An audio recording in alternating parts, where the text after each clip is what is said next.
आज की वीडियो में हम बात करेंगे विक्टोरियन पोएट जीएम हॉपकिंस की एक सोनेट के बारे में जिसका नाम है the sea and the skylark. इसे 1877 में लिखा गया था।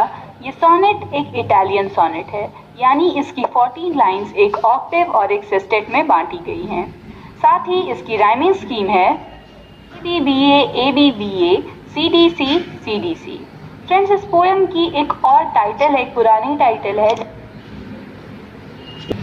जिसका नाम है वॉकिंग बाय द सी। इस पोएम में सी का एक बहुत इंपॉर्टेंट रोल है। दो आवाज़ों के बारे में बात किया गया है यहाँ, जिसमें से एक आवाज़ है सी यानी समुद्र की और दूसरी आवाज़ है स्काई लार्क, एक बर्ड है स्काई लार्क, उसकी आवाज़ के बारे में यहाँ पे बात किया गया है। इस पोएम की थीम है डाउनफॉल ऑफ ह्यूमैनिटी, यानी किस तरह ह्यूमन लाइफ जो है वो दिन ब दिन घटती जा रही है, उसकी जो हालत है वो दिन ब दिन और बेकार होती जा रही है। ह्यूमंस जो हैं वो नेचर से दिन ब दिन दूर होते जा रहे हैं। फ्रेंड्स, जीएम हॉपकिंस का पूरा नाम था गेराल्ड मैनली हॉपकिंस। वो एक विक्टोरियन पोएट थे। उनका जन्म हुआ था 28 जुलाई 1844 में और उनकी डेथ हुई थी 8 जून 1889 में। साथ ही उन्होंने अपनी पोएम्स में स्प्रंग रिदम का यूज किया था, इसके लिए वो बहुत ज़्यादा पॉपुलर थे और उनकी पोएम्स में ज़्यादातर नेचर और रिलीजन के थीम्स हुआ करते थे। उनकी फेमस पोएम्स में pied beauty, God's grandeur, the windhover, ये सभी शामिल हैं। तो चलिए फ्रेंड्स, अब पोएम पर आते हैं और इसे लाइन बाय लाइन रीड कर समझने की कोशिश करते हैं। On ear and ear noises too old to end French, यानी दोनों ही कानों पर कुछ आवाज़ें आती हैं जो कि इतनी पुरानी हैं कि वो कभी खत्म नहीं होंगी। टू ओल्ड टू एंड यानी इतनी पुरानी हैं कि अब वो कभी खत्म नहीं होंगी। Right the tide that rams against the shore, यानी दाएं तरफ जो है टाइड की आवाज़ आ रही है, समुद्र की लहरों की आवाज़ आ रही है जो कि क्या कर रही है, शोर पर यानी किनारे पर जाकर जोरों से टकराती हैं और उससे एक आवाज़ आती है। वो आवाज़ राइट साइड से आ रही है। विथ अ फ्लड और अ फॉल, यानी या तो पानी का बहाव इतना तेज होता है जैसे कोई फ्लड हो, या फिर बहुत ही धीरे पानी बहती है जैसे कोई छोटी नदी हो। दोनों ही तरह से पानी के बहने की स्पीड होती है।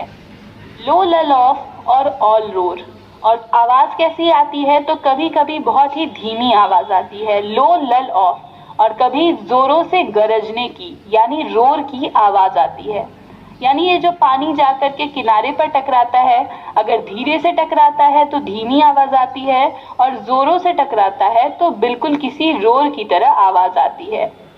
Frequenting there while moon shall wear and went, और ये चीज़ तब तक चलती रहेगी जब तक कि वो चांद पुराना नहीं हो जाता और घिस कर रुक नहीं जाता।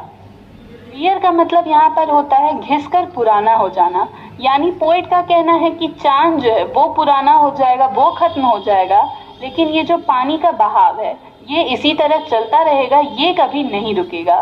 क्योंकि स्टार्टिंग में ही पोएट ने कहा था कि ये जो साउंड्स हैं ये टू ओल्ड टू एंड हैं।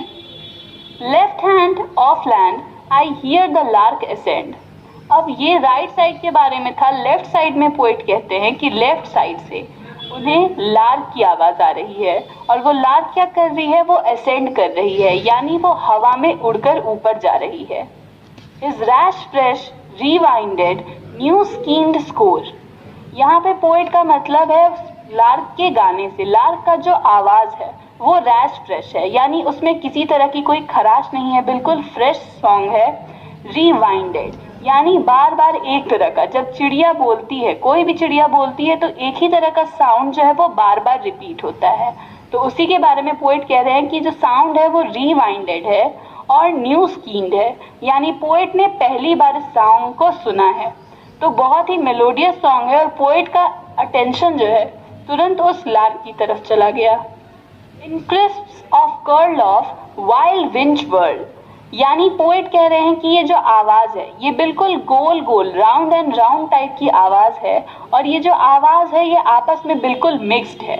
बहुत सारी यहाँ पर कॉन्सोनेंट्स का यूज़ हुआ है, आप देख सकते हैं, लेटर्स, रिपीटेशन ऑफ साउंड है।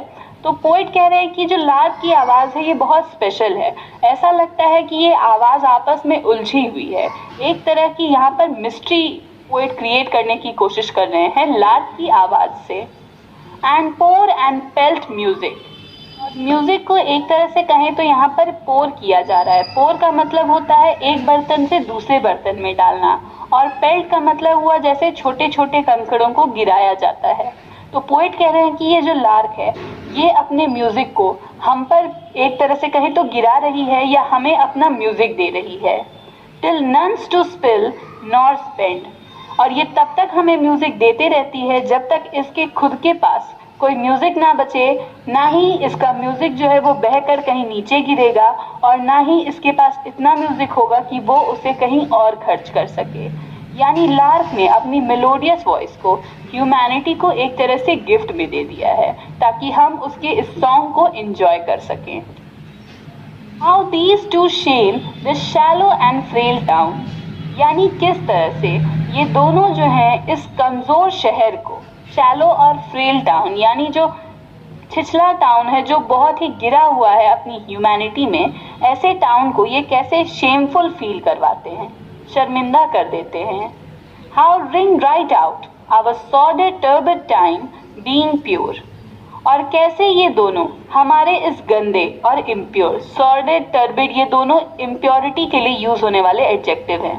तो पोएट कहते हैं कैसे ये दोनों हमारे इस गंदे और इम्प्योर समय में बिल्कुल अलग दिखाई देते हैं, और वो भी क्यों, तो अपनी प्योरिटी के कारण। यानी ये जो सी का साउंड है वो भी बहुत प्योर है, और साथ ही ये जो स्काईलार्क का साउंड है ये भी बहुत प्योर है।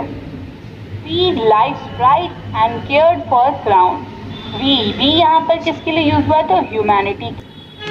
ये लाइफ की प्राइड है, जो जिंदगी है उसके लिए एक तरह से कहें तो गर्व है, प्राइड है। और ह्यूमंस जो हैं वो इस प्लैनेट के क्राउन पीपल हैं। क्यों? क्योंकि हम यहाँ पर की जो एनिमल्स हैं, जो प्लांट्स हैं, लिविंग थिंग्स हैं इस प्लैनेट पर, इन सभी पर हमारा ही रूल है। एक तरह से कहें तो गॉड ने हमें इस प्लैनेट पर क्राउन करके भेजा है। Have lost that cheer and charm of earth's past prime, मगर हमने उस खुशी को, उस चमक को खो दिया है जो इस धरती पर पहले बहुत ज़्यादा इम्पोर्टेंट थी, बहुत ज़रूरी थी। जिस चीज़ के कारण हमें गॉड ने यहाँ पर क्राउन किया था, जो चीयरफुलनेस, जो हैप्पीनेस के कारण, वो हमने खो दिया है। Our make and making break are breaking down to man's last dust, यानी हमारा चीज़ों को बनाना और फिर उन्हें तोड़ देना, यानी तोड़कर बिल्कुल बर्बाद कर देना। कहाँ तक? तो इंसान के आखिरी कण तक, टू मैन्स लास्ट डस्ट। यानी ह्यूमंस क्या करते हैं, वो लगातार कुछ चीज़ों को बनाते हैं, बिल्डिंग्स बनाते हैं, फैक्ट्रीज बनाते हैं, फिर उन्हें तोड़ते हैं, और उन्हें तोड़ने में वो एक तरह से नेचर को, या यूँ कहे तो अर्थ की जो नेचुरल ब्यूटी है उसे डिस्ट्रॉय कर रहे हैं। और धीरे धीरे ये एक तरह से कहें तो खुद इंसानों को डिस्ट्रॉय कर रहे हैं, क्योंकि मैन भी नेचर पर बहुत हद तक डिपेंडेंट है। Drain fast towards man's first slime, और धीरे धीरे ये बहकर ये जो सारी प्रॉब्लम्स है ये कहाँ जा रही है, तो मैन के पहले स्लाइम, यानी यहाँ पर स्लाइम का मतलब है मिस्टेक से, तो ये धीरे धीरे बहकर मैन के फर्स्ट मिस्टेक की तरफ जा रही है।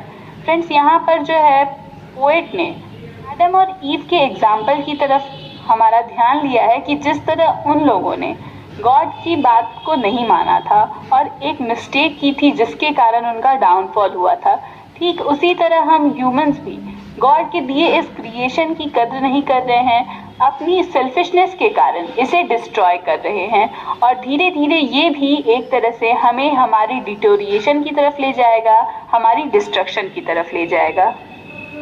फ्रेंड्स, यहाँ पर ये पोएम खत्म होती है। इस पोएम में पोएट बेसिकली सी और स्काईलार्क का एग्जाम्पल यूज करके हमें गॉड और नेचर के करीब लाने की कोशिश कर रहे हैं, और साथ ही ये भी बता रहे हैं कि किस तरह ह्यूमैनिटी अपनी डिस्ट्रक्शन की तरफ बढ़ती चली जा रही है। तो